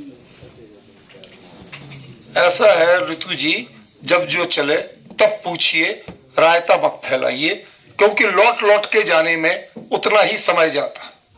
हमारे पास समय बहुत कम है और 2 परिच्छेद अभी और करने हैं। मैं अपनी ओर से स्पष्ट बता रहा हूं, कंसंट्रेशन अपना बनाइए। क्लियर बोला वो रवर है, अगला रवरी है, उसका अर्थ अलग है, इसका अर्थ अलग है। ये कंटिन्यूशन के अर्थ में है, वो निश्चय के अर्थ में बताया। तो फिर क्यों आप उस बात को इतनी समझदार होके फिर वापस प्राइमरी के बच्चे की तरह पूछेंगे तो मैं क्या करूं?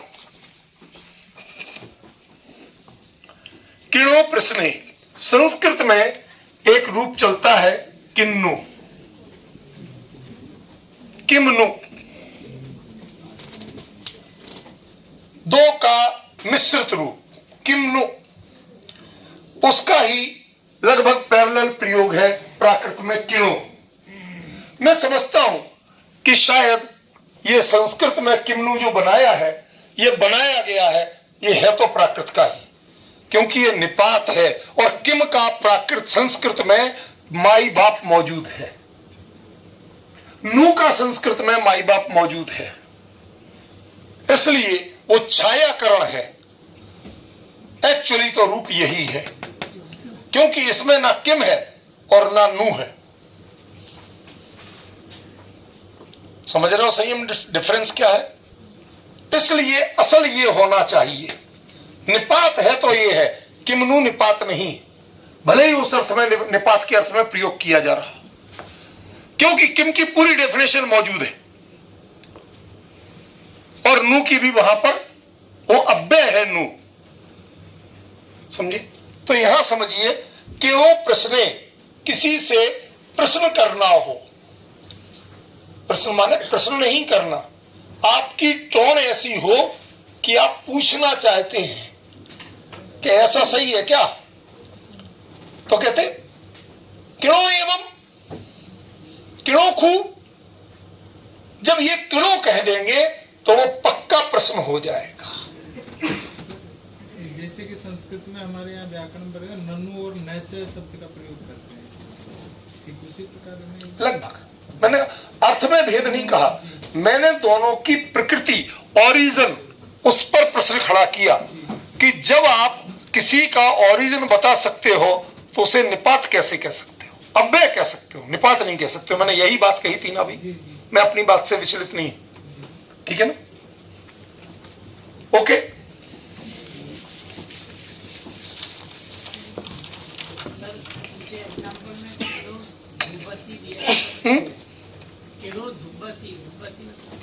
ऐसा है, आप अपने प्रयोग करिए, इसके की जगह अपने प्रयोग करिए। प्रश्नवाचक में प्रश्न तो समझते हैं ना आप, समझते हैं, अब उसका अर्थ छोड़ दीजिए, उसके शब्द छोड़ दीजिए। आपको प्रश्न करना है किसी से किसी बात पे, तो पूरा प्रश्न मतलब प्रश्न नहीं करना है, लेकिन अपने हाव भाव से, अपनी टोन से ये अगले को एहसास करा देना है कि आप प्रश्न कर रहे हैं, आपको आपकी बात समझ में नहीं आई, आप उससे सहमत नहीं, ठीक है ना? इस अर्थ में होता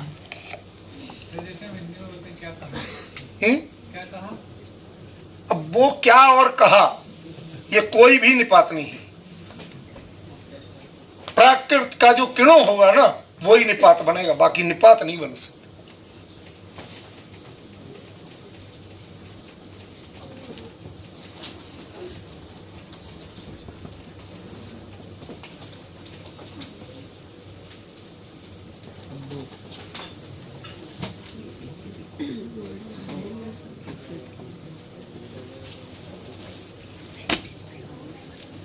मैं इसका एक पैरेलल प्रयोग बताना चाहता हूं साउथ से, द्रविड़ भाषाओं से। अय्यो, वो किसी दुख के लिए अय्यो हे देवा, ये जो चलते हैं ना, लेकिन हे और देवा सर वो फिर सिद्ध हो सकते हैं, लेकिन अय्यो सिद्ध नहीं हो सकता। वो तो खजूर के पेड़ से ही टपका है, वो पक्का निपात है। अब वो एक पक्का निपात है, इसको अरबी मत मानना कि अब्बा का अब्बो बन गया, समझ गया ना? कुछ नहीं, विकल्प ही नहीं लाना कि बना कैसे, कैसे बना, जिसमें ये संभावना आपको दिखती है कि किसी से बना होगा या हम बना सकते हैं, समझ लो वो निपात है ही नहीं। और निपात है तो ऐसी बुद्धि चलाना नहीं, कोशिश ही नहीं करना। अर्थ पे देखो, फोकस आपका अर्थ पे हो तभी वो निपात है, अर्थ के अलावा कहीं और फोकस है तो निपात नहीं। दुख, ये आपकी टोन ही बताएगी कि आप दुखी हो उससे सुन के। अब्बो अब्बो अब्बो, तीनों चीजें हिंदी में भी, वो जो कुछ भी है। मैं अभी ना हिंदी पढ़ा रहा हूं, ना संस्कृत पढ़ा रहा हूं, ना अन्य भाषांतरित। हमारी समस्या क्या है, आप लोग गंभीर नहीं हो रहे। मेरी समस्या ये है कि निपात का स्वरूप सबसे पहले आपको बताया कि जो सिर्फ भाव भंगिमा और उदात्त अनुदात्त स्वरित, बॉडी लैंग्वेज एंड टोन, इनसे ही परिभाषित होता है। अन्य किसी से परिभाषित नहीं होता। उसके किसी भी शब्द की व्युत्पत्ति, निरुक्ति, परिभाषा नहीं बताई जा सकती। इससे अधिक तो जितने आप शब्द बोल रहे, पहले तय करो कि उस भाषा में उसका माई बाप है कि नहीं, ओरिजिन है कि नहीं। यदि ओरिजिन है तो इसका मतलब वो निपात नहीं है और वो इसका पैरेलल नहीं बन सकता। इसलिए जानबूझ के मैंने आईएयू बोला। मैंने कई लोगों से पूछा कि आपकी भाषा में कोई इसके लिए क्रिया है, कोई प्रत्यय है? कहते नहीं। मैंने सोच समझ के आपको बोला है। पूछिए, क्या पूछ रहे? सर ये आश्चर्य के इसमें भी आ सकता है? आश्चर्य, अव्वो, ऐसा अव्वोगिरी। वो ठीक है, जो भी है। इन्होंने फिलहाल 3 अर्थ दिए, 3 मैंने क्लियर कर दिए। आप एक नया व्याकरण रचिए, उसमें चौथा अर्थ लिख देना और चौथा व्यक्त कर। सही बात है। मैं प्राकृत प्रकाश पढ़ाऊं कि आपको पढ़ाऊं?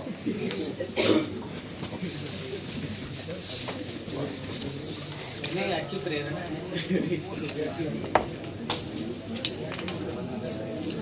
एक चीज ध्यान रखना, जो आप लोग प्रयोग करते हैं ना, और जो आप लोगों को सिखाया गया कि हाँ अपनी बुद्धि पूरी चलाओ। मैं अक्सर कहता हूं, संयम ध्यान से सुनो।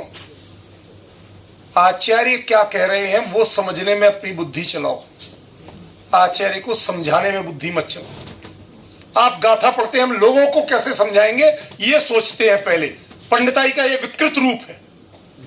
कोई पंडित कभी खुश हुआ हो स्वयं समझ के, स्वयं गाथा पढ़ के ऐसा हर्षित हुआ हो कि नींद खुल जाए आपकी? आधी रात को 2 बजे उठ के आपको लिखने को मजबूर हो जाए कि ये बात हमने पढ़ी थी, ये सुनी, अरे साहब इसका ये अद्भुत, आचार्य ने तो ऐसा कहा। आप चिंतन करते हैं दुनिया को सुनाने और समझाने के लिए, ताकि आपकी इमेज बने। आचार्य का अर्थ व्यक्त हो, इसके लिए नहीं करते। ये इनडायरेक्टली अपराध है। मैं आपसे आचार्य का अर्थ समझने और समझाने की बात कर रहा हूं, व्यक्तिगत को जोड़ने की बात नहीं कर रहा।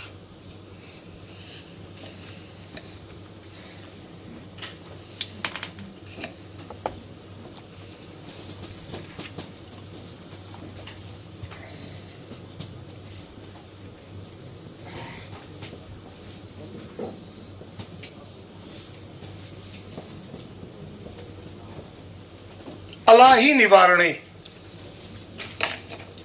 संदेश किसी भी तरह विकास जी से कह के, है ना, जीवन जोशी जो है ना कंप्यूटर वाला, उसको मैसेज करो कि सर से मिले बिना नहीं जाएगा। उसको 10 बार फोन कर लिया, बहानेबाजी कर रहा है। ये ना तो अलम है, ये अलम नहीं है, क्योंकि अलम 3 अर्थों में होता है और तीनों की उनको सिद्धि होती है। वो अव्यय जरूर है लेकिन निपात नहीं है। अलाही निपात है। ये किससे अल और आही से बना, ऐसा कुछ भी नहीं कह सकती। न इसमें संधि निकाली जा सकती है, न समास निकाला जा सकता है, न क्रिया कृदंत प्रत्यय, कुछ नहीं निकाला जा सकता। ये रेडीमेड है और इसका यही अर्थ रहेगा कि जब किसी को ऐसे करके जब कहते अलाई, हम जब विशाखापट्टनम गए ओरिएंटल कॉन्फ्रेंस में, तो वहां हमने स्टेशनों पे या कई बार किसी पोपो, अब पो का अर्थ नॉर्मली वहां पर जा, भाग, ये होता है, लेकिन उनका जो पोपो था वो जा और भाग से नहीं था। हम नहीं देने वाले, हमने कहा इतने में दे दो चीज, पोपो। वो अरे भाई हम तो जा ही रहे हैं ट्रेन से, कि तेरे कहे जाएंगे? तो वहां हमने समझा कि उसके पोपो का अर्थ अकेला जा भाग नहीं है। I am not interested with you, मेरा तुमसे सहमति नहीं है, मैं तुम्हें दूर करना चाहता हूं, हटो, मैं दूसरे को देखूं, धक्का नहीं देना चाहता, मैं अपने आप को तुमसे दूर करना चाहता हूं। समझ गए ना? इस अर्थ में है वो। ये इंग्लिश के अलास से भी मिलता है सर? May be.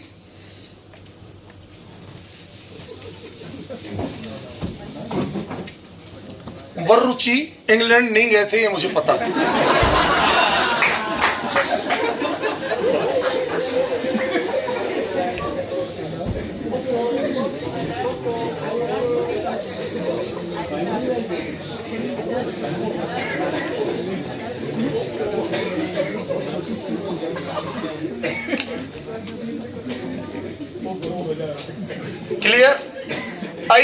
और वले, ये दो संबोधन टाइप के हैं।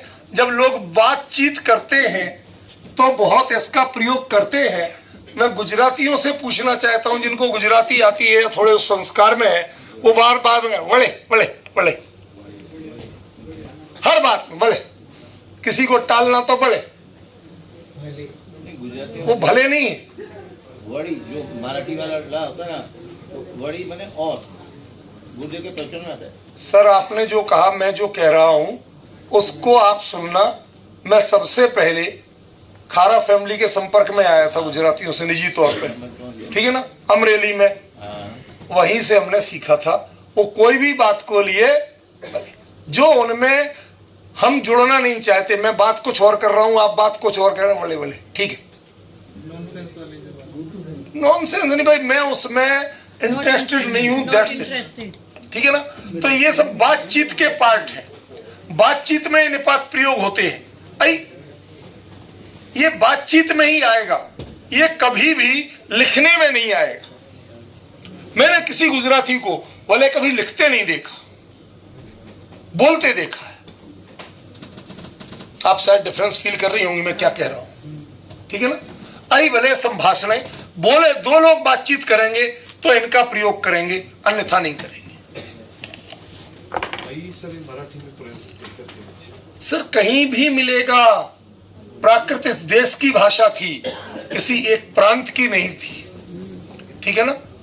वहां हमने आपको बताया महाराष्ट्र माने वो लगभग जितना पूरे देश का मैदानी भाग है, कोस्टल एरिया और हिली एरिया को छोड़ के जितना देश है वो पूरे ही महाराष्ट्र था।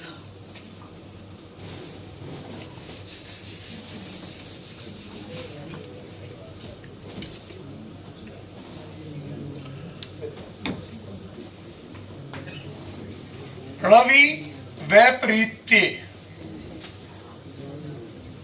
किसी से पूरी तरह असहमति व्यक्त करना है, विपरीतता व्यक्त करना है, तो रवि। अब ये नापी नहीं है, नापी नहीं है, संधि नहीं है, ये संधि का रूप भी नहीं है। प्राकृत में ऐसा अव्यय भी बनता है, दो अव्यय होते हैं, वो एक ण और एक वि या अवि, ये वो नहीं है। अब वर्णमाला के वर्ण तो कहीं भी मिल सकते, कोई भी शब्द बनेगा तो उसमें वर्णमाला के वर्ण तो मिलेंगे कि नहीं मिलेंगे। अब आप उसके हिज्जे करने लगे और ये इससे बना, वो उससे बना। कल जब गुरुजी कह रहे थे, ठीक है, विद्वानों ने बहुत अच्छा बताया, आचार्यों ने ठीक है कि हम उसको गलत नहीं कह सकते, कोडिंग में बहुत कुछ होता है, लेकिन नॉर्मली या वा रा ला ये दो चार वो हमें समझ में नहीं आए। आचार्य ने व्यक्त की, हम उनका अपमान नहीं कर रहे, उन्होंने निकाला है, ऐसी कोडिंग बनाई जाती, हम इससे मतभेद नहीं रख रहे। पर मेन चीज ये है कि यारा लावा, उनको कभी भी ये व्यक्ति, मैं बना सकता हूं अपनी कोडिंग, लेकिन वो नहीं बनाते अपनी कोडिंग। हमने कहीं देखा था कि लोग इंग्लिश के जो लेटर्स हैं उनके हिसाब से मोबाइल का या लैंडलाइन का नंबर बताते थे। जो उस नंबर का लेटर यूज करेंगे उससे नंबर बना लेते, लेकिन उसका उच्चारण कुछ और हो रहा है, तो भाषा की दृष्टि से उसको क्या कहा जाएगा। एग्री आपने ये बनाया, अब ए पहला है, जी आर डबल ई, अब वो आपने कौन सा नंबर बना। अब जो भी बन गया वो कोडिंग के लिए हो सकता है, कुछ लोग प्रयोग कर सकते हैं, लेकिन इंग्लिश के अल्फाबेट जो है वो इसके लिए नहीं बने गए, इसलिए क्रम से नहीं लिखे गए थे, उनका स्वरूप ये नहीं था। बस ये मैं कहना चाहता हूं। रवि विपरीत थे, जब रवि प्रयोग कर देंगे तो भाई तुम्हारा रास्ता अलग, मेरा रास्ता अलग, मुझे नहीं आई तुम्हारी बात समझ में, मुझे स्वीकार नहीं, ठीक है ना। ये पूर्ण असहमति वाचक है।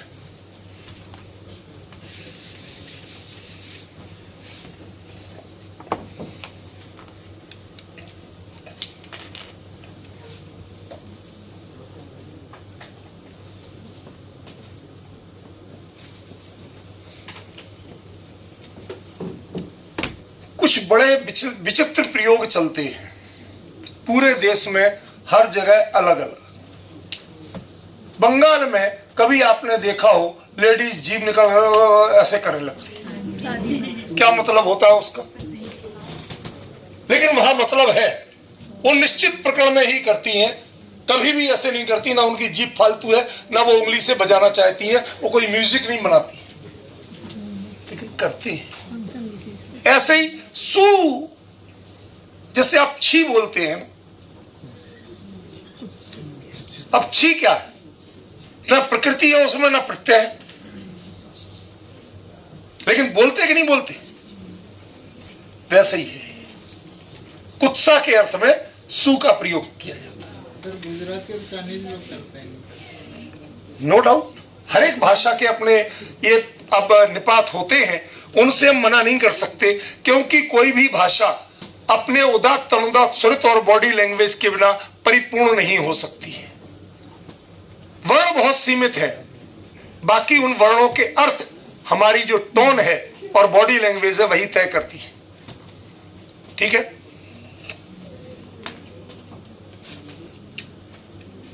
रे, अरे, हिरे, संभाषण, रति, कलहेसु, कलह, आक्षेपेसु,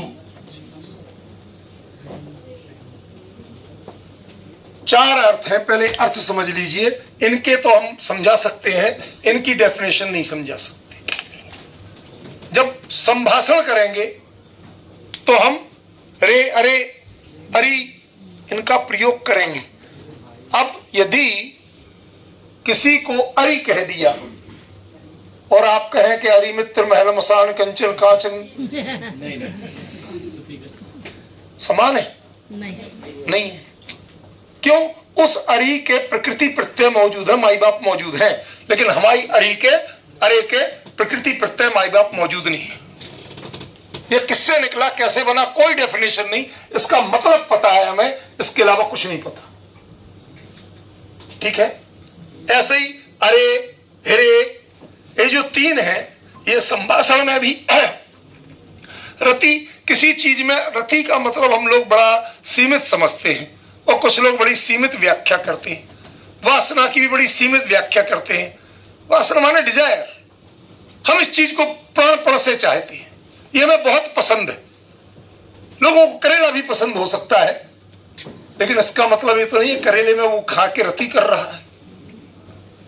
डिफरेंस समझिए, हमारे शब्दों की, क्रियाओं के मूल अभिप्राय कुछ और हैं और हमने उनको पता नहीं कहां कहां ले जाके पटक दिया।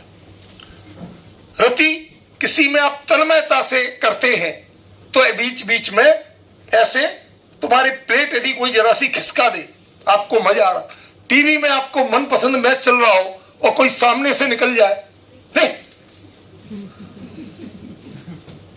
आपकी रति में खलल पड़ गया, समझ गया ना? बेमतलब में कलह हो जाए तो ऐसे ही बोलेंगे कुछ। और आक्षेपेशु होगा, ये थोड़ा सा गलत लिखा गया मेरे से।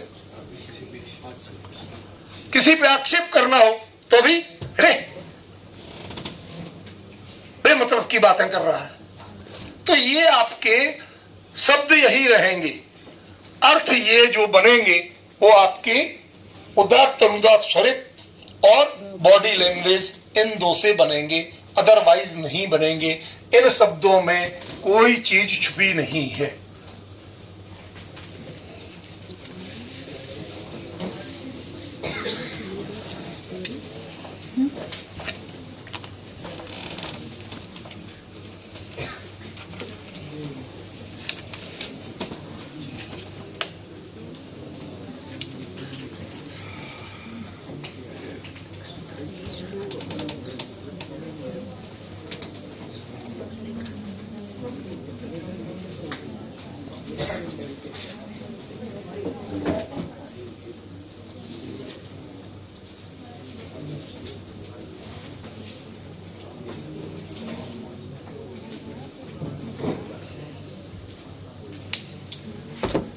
क्या अर्थ हुआ? डबल मां के साथ ये तब आता है जब किसी शब्द के साथ जोड़ा जाए। तुममेव, गदमेव, किसी के साथ जोड़ा जाए, वरना प्राकृत में संयुक्त व्यंजन से शुरू होने वाला कोई प्रयोग नहीं मिलता। किसी पद के साथ जोड़ा जाएगा तभी ऐसा आएगा, अन्यथा ऐसा आएगा। और तीसरा विया नहीं है, ये विय है, ये तो बहुवचन का रूप है इसलिए विया दिख रहा है। ये 3 निपात हैं, लेकिन इव निपात नहीं है, इव मात्र अव्यय है। उसके अर्थ में ये 3 निपात होते हैं, इनकी सिद्धि नहीं होती। ठीक है, क्लियर? चाय ब्रेक का समय तो नहीं हो गया? एक सूत्र हो रहा है, 2 हो रहे। नहीं, इतना तो अभी समय है भाई, 3:30 पे है चाय ब्रेक, टी ब्रेक।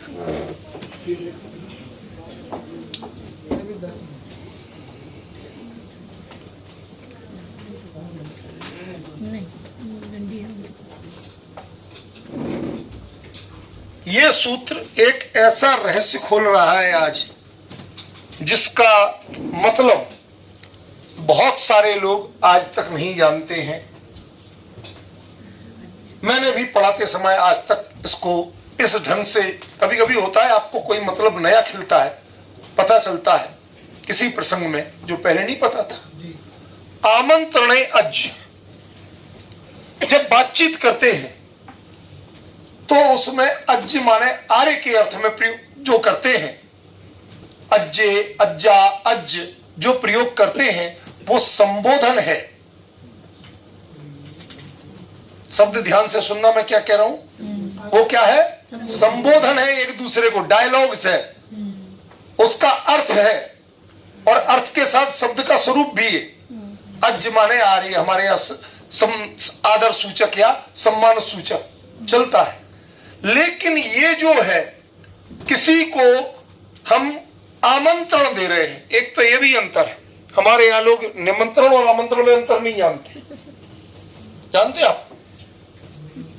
नहीं। रतनलाल जी कहाँ है? सर आप बताइए, निमंत्रण और आमंत्रण में कार्य को लेकर के कोई निमंत्रण देते, जैसे मान लीजिए कि घर में हमारे कोई ऐसा विशेष उत्सव है या कोई मांगलिक कार्य है तो उसके निमंत्रण। आमंत्रण हुआ कि जैसे किसी विशेष अन्य किसी उत्सव के लिए जैसे आपका सादर आमंत्रण। क्षमा करना चाहिए आपसे, मैं आपसे सहमत नहीं।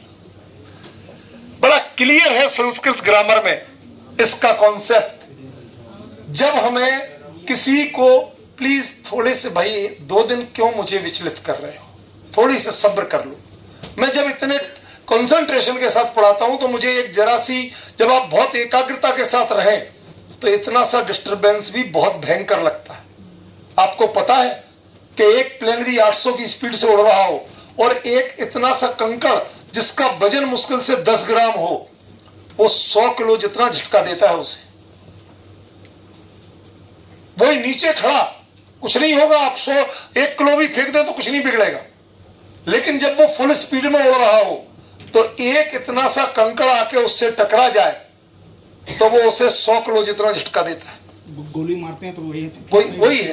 तो आप चीज को समझने की कोशिश कीजिए। मैं इस समय पूरे कंसंट्रेशन में आपके चीज समझा रहा हूं, थोड़ा सा हमें सहयोग कर दीजिए, क्योंकि मैं क्या कहना चाहता हूं वो भूल जाता हूं, मुझे एकाग्रता चाहिए। अज आमंत्रण है, गुरु जी आपका समर्थन चाहूंगा मैं। हाँ पूछिए।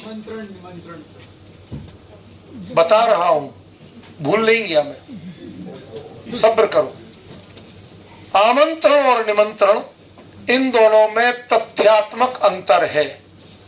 जब हम फॉर्मलिटी करते हैं तो आमंत्रण होता है, जब हम फॉर्मली बुलाते हैं तो निमंत्रण होता है। आमंत्रण कामचारानुज्ञा, कामचार मतलब अपनी इच्छा से, मतलब इसको हम देसी भाषा में कहें गुरुजी आपकी आज्ञा से, तो कोई 2 लोग मिले, उन्होंने कहा भाई साहब बेटी का ब्याह है आना। हाँ साहब जरूर आएंगे। क्या बात कर दी आपने, कैसे नहीं आया? आपकी बच्ची हमारी बच्ची। दोनों चले गए, साथ में बच्चा था। कि पापा ये आएंगे? नहीं उसे नहीं आना। उसके साथ भी बच्चा था। पापा आप जाओगे? नहीं उसने बुलाया कहाँ है? कहते बुलाया तो है। कहते बुलाता तो वेन्यू बताता, डेट बताता, टाइम बताता, कुछ तो करता। बच्ची का ब्याह है आना, हमने भी कह दिया आएंगे, क्यों नहीं आएंगे। यह है आमंत्रण।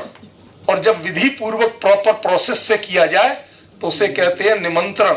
आजकल लोग आमंत्रण पत्र छपाने लगे हैं क्योंकि उन्हें निमंत्रित नहीं करना। व्हाट्सएप से भेज दिया।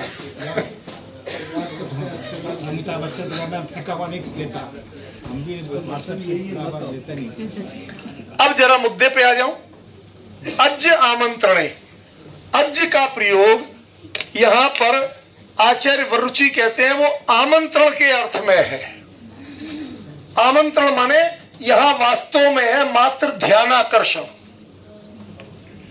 जिसे हम कहते हैं योर अटेंशन प्लीज, उसके लिए अज्ज। जब दो लोग संबोधन में किसी को सम्मान देना चाहे एक दूसरे के लिए तो उस अज्ज का अर्थ आर्य होगा और उसमें विभक्ति जरूर लगेगी। समझ गए। एक अव्यय भी अज्ज है जिसका अर्थ होता है अद्य। अद्य का अज्ज जो बनता है आज, उसी का हिंदी में आज हुआ। समझ गए ना। ये अव्यय है, ये निपात नहीं है। ये निपात है, अव्यय नहीं। डिफरेंस समझे। तो आप जब किसी से कोई विभक्ति का प्रयोग नहीं करें, कोई रूप नहीं बनाए और अकेले अज्ज का प्रयोग हो तो उसका मतलब होगा, जैसे किसी ने कहा कि क्या विचार है, चले क्या, कहते अज्ज। वो आ जाइए नहीं, उसका मात्र आमंत्रण अर्थ है। ठीक है ना। तो ये आपका ये चैप्टर पूरा शेषा संस्कृतात, बाकी तो संस्कृत से है। ये चैप्टर पूरा हुआ। अब मैं चाहता हूं कि सर जरा उनको कह दो जल्दी कर दें और आप लोग चाय लेके फिर आ जाइए। हमें 2 परिच्छेद एक साथ पूरे करने। ठीक है ना। एक सौरसेनी का और एक पैसाची का। लंबे नहीं है और कठिन नहीं है। ठीक है। लेकिन हमें पूरे करना है तो हम अभी शुरू करें, आधा छोड़ें। उससे अच्छा है चाय पी के आ जाएं, उससे कह दो वो लगा देगा। जल्दी से जल्दी आओ और जल्दी से जल्दी करो इसे।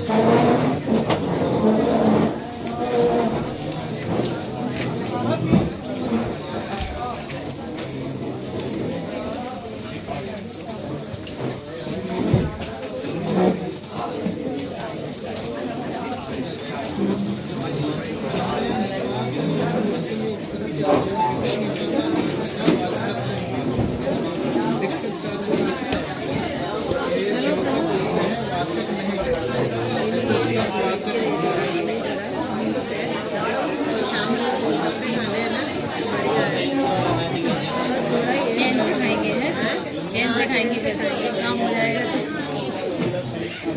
ये भगवान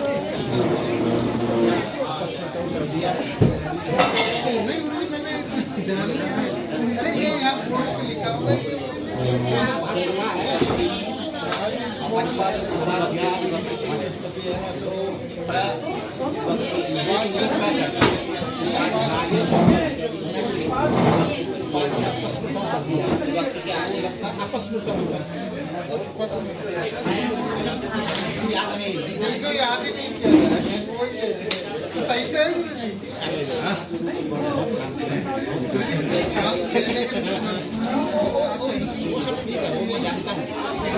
तो सारी जिंदगी मुझे पता नहीं गुरुजी ये उन्हीं की देन है कि मुझे बनी हुई है। जब गुरुजी मैं आया था एक विश्वविद्यालय शिक्षा शास्त्री के लिए, तब मुझे नहीं बेच भी खुद रहा था। ये नहीं कार्य भी करना आचार्य